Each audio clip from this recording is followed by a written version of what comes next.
નમસ્કાર, આપ જોઈ રહ્યા છો ગુજરાત ફર્સ્ટ। હું છું આપની સાથે વિક્રમ। સમાચારોની શરૂઆત કરીએ તો નકલી ઈડી રેડ કેસમાં પૂર્વ કચ્છ એસપીનો મોટો ખુલાસો। આપ નેતા અબ્દુલ સત્તાર માંજોઠીનું નિવેદન લેવાયું છે।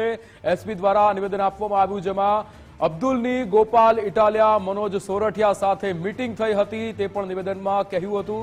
3 મહિના પહેલા ભુજ સર્કિટ હાઉસ ઉપર મીટિંગ થઈ હતી। આરોપી અબ્દુલ સત્તાર માંજોઠીએ મીટિંગ અંગે કબૂલાત કરી છે। બરાબર પ્લાનિંગ સાથે આરોપી ગેરપ્રવૃત્તિ કરતો હતો। આરોપી સામે જામનગર, ભુજમાં પણ 302, 307 કલમ હેઠળ ગુનો દાખલ થયેલો છે। ઈડીની નકલી રેડમાં અબ્દુલ સત્તાર માંજોઠીની મુખ્ય ભૂમિકા હોવાનું પણ સામે આવ્યું છે। આપ નેતા અબ્દુલ સત્તાર માંજોઠીએ અનેક લોકોને ઠગ્યા છે। અબ્દુલ સત્તાર તમામ રૂપિયા પાર્ટીમાં વાપરતો હોવાનો ખુલાસો થયો છે। ઈડીની નકલી રેડના સીસીટીવી પણ સામે આવ્યા છે।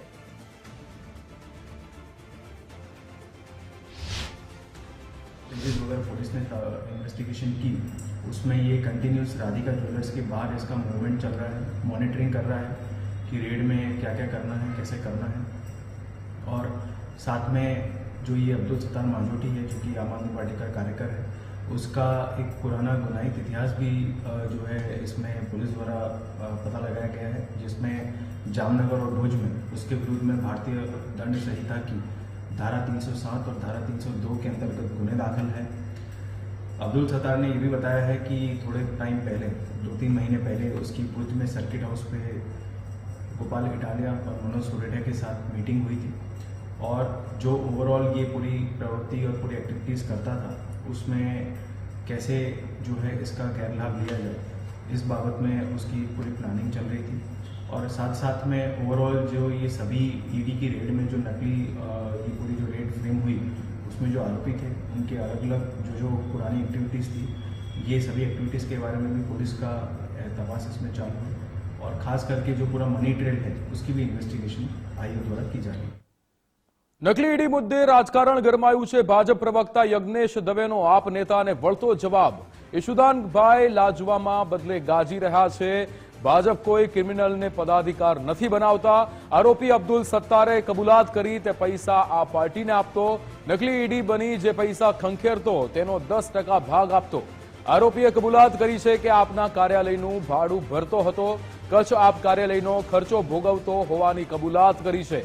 તમારા દિલ્હીના નેતાઓ લીકરનો ગોટાળો કરી ભાગ બટાઈ કરતા, કોર્ટમાં પુરવાર થતા તમારા નેતા હાલ સજા ભોગવી રહ્યા છે। તમારા દિલ્હીના મુખ્યમંત્રી એ પદ ભ્રષ્ટ થઈ ગયા છે। તમે પ્રામાણિકતાનો ડોળ કરી પ્રજાને છેતરો છો। લાજવાની જગ્યાએ ગાજવું તે આપના નેતાઓની ફિતરત છે।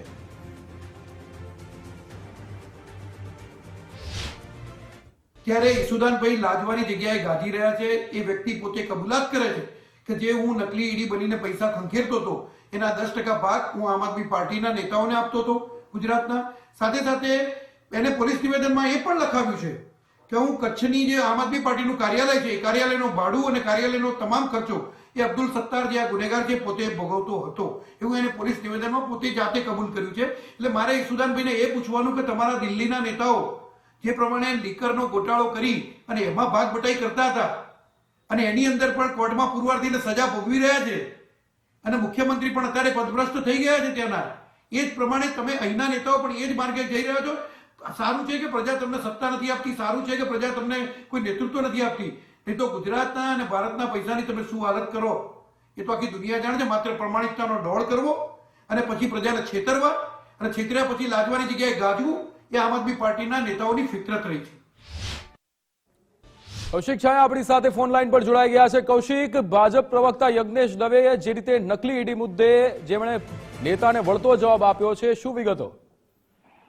જી ચોક્કસથી નકલી ઈડી રેડ કેસમાં પૂર્વ કચ્છ એસપી સાગર બાગમારે મોટો ખુલાસો કર્યો છે। આમ આદમી પાર્ટીના નેતા ગોપાલ ઇટાલિયા અને મનોજ સોરઠિયાની પણ આ સમગ્ર મામલે પૂછપરછ થઈ શકે છે। આમ આદમી પાર્ટીના કાર્યકર અબ્દુલ સત્તાર માંજોઠીએ અનેક લોકોને ઠગ્યા હોવાનું પણ બહાર આવવા પામ્યું છે। ઠગબાજ આપ નેતા અબ્દુલ સત્તાર માંજોઠીએ ઠગીના તમામ રૂપિયા પાર્ટીમાં વાપરતો હોવાનો ખુલાસો કર્યો છે। આમ આદમી પાર્ટીના અબ્દુલ સત્તાર માંજોઠી અને ગોપાલ ઇટાલિયા અને મનોજ ભુજ સર્કિટ હાઉસ ખાતે 2 મહિના અગાઉ બેઠક યોજી હતી.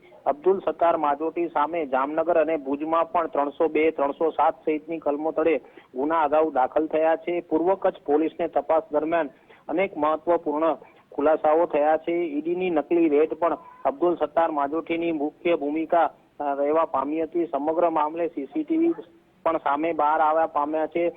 એસપી સાગર બાગમારની પૂછપરછમાં આ તમામ ખુલાસાઓ થયા છે અને આવનારા દિવસોમાં વધુ નવા ધડાકાઓ થઈ શકે છે. આ સમગ્ર કેસમાં હાલ તમામ આરોપીઓ 11 દિવસના રિમાન્ડ ઉપર છે. જી બિલકુલ કૌશિક, સમગ્ર માહિતી બદલ આપનો આભાર. વધુ વિગતો મેળવીશું. આપણી સાથે ન્યૂઝ રૂમથી લાઈવ ઉમંગ રાવલ જોડાઈ ગયા છે. ઉમંગ, નકલી ઈડી મુદ્દે અનેક ખુલાસાઓ થયા છે અને હવે રાજકારણ પર ગરમાયું છે, શું વિગતો?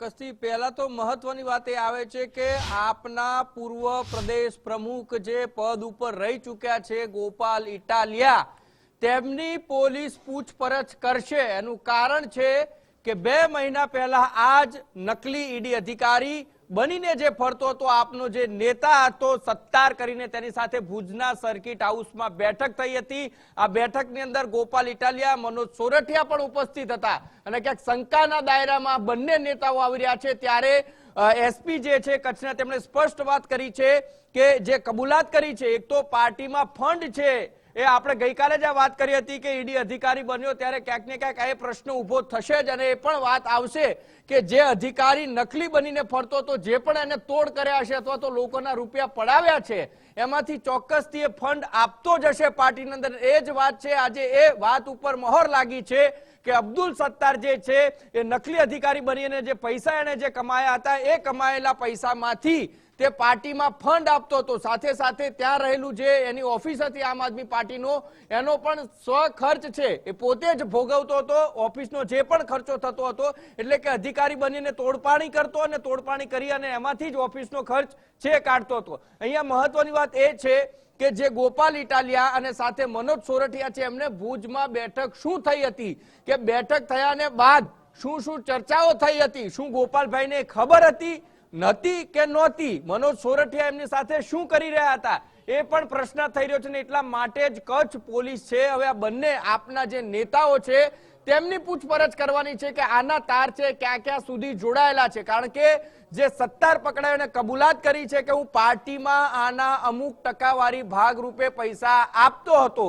જો એ પૈસા આપતો હોય તો આમ આદમી પાર્ટીના કોઈ પણ નેતા આ વાતથી અજાણ ન હોવા જોઈએ. કારણ કે જો અજાણ હોય તો એમણે મૂર્ખતાભર્યું કામ કર્યું છે એવું કહી શકાય કે જે નકલી અધિકારી બનીને ફરતો હતો તેમ છતાં પણ તેને એક મહત્વની પાર્ટીની અંદર જવાબદારી આપવામાં આવી હતી અને પાર્ટીના નેતાઓને એટલે કે ટોચના નેતાઓને જ ખબર ના હોય તો ખરેખર પાર્ટીના જે પદાધિકારીઓ છે શું કરી રહ્યા છે પ્રશ્નાર્થ થઈ રહ્યો છે. સાથે સાથે ગઈકાલે જે ગૃહમંત્રીએ જે ટ્વીટ કર્યું એના કારણે રાજકારણ ગરમાયું છે. આ બાજુ યજ્ઞેશ દવે છે વાત કરી રહ્યા છે કે એક બાજુ દિલ્હીની અંદર પદભ્રષ્ટ થઈ ગયા છે આમ આદમી પાર્ટીના મુખ્યમંત્રી છે, તે કઈ ગોટાળાની અંદર એમની સંડોવણી આવી અને એના કારણે તેમણે લીકર સ્કેમની અંદર જે આખી ઘટના બની હતી એમાં પદભ્રષ્ટ થયા. સારું થયું કે ગુજરાતની જનતાએ અહીંયા ક્યાંય કોઈ સત્તા નથી આપી, આવું યજ્ઞેશ દેવોનું કહેવું છે. તો સામે ઈસુદાન ગઢવી પણ વળતા પ્રહાર કરી રહ્યા છે. પરંતુ આ બધાની વચ્ચે 2 નામ મુખ્ય આવી રહ્યા છે, ગોપાલ ઇટાલિયા અને મનોજ સોરઠિયા, કે જેની પૂછપરછ કચ્છ પોલીસ છે એના થકી કરવામાં આવશે. જો કે આ બંને નેતાઓ એટલે કે ગોપાલ ઇટાલિયાએ પણ ગઈકાલે જે વાત કરી હતી, ઈસુદાનભાઈએ જે વાત કરી હતી કે આ અમારા પાર્ટીના હવે કોઈ હોદ્દા ઉપર નથી, તો ક્યારે હતા, ક્યારથી તમે એમને બળતરફ કર્યા અને કેમ કર્યા એ પણ ખુલાસા થવા એ ખૂબ જરૂરી છે. જો પાર્ટીની રૂહે જ આ કામ થયું હોય તો આથી વધારે આમ આદમી પાર્ટી માટે બદી રૂપ કોઈ જ ઘટના ન હોઈ શકે. જી બિલકુલ ઉમંગ, સમગ્ર માહિતી સાથે જોડાવા બદલ આપનો આભાર.